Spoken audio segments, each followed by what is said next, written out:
அஸ்ஸலாமு அலைக்கும் நண்பர்களே. இன்று நாம் வீட்டில் காணப்படும் பதார்த்தங்களை பயன்படுத்தி அமிலம், காரம், காட்டி என்பவற்றை பயன்படுத்தி ஒரு சிறிய பரிசோதனை ஒன்றை மேற்கொள்ளப் போகின்றோம்.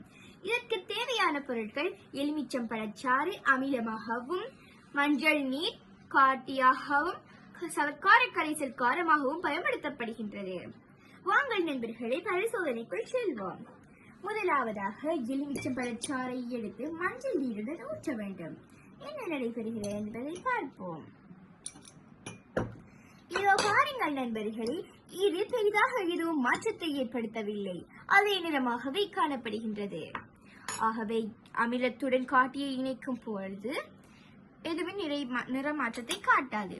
இங்கு பாருங்கள் நண்பர்களே, நாம் இப்பொழுது சவர்க்கார கரைசலை எடுத்து மஞ்சள் நீரிற்குள் ஊற்ற வேண்டும்.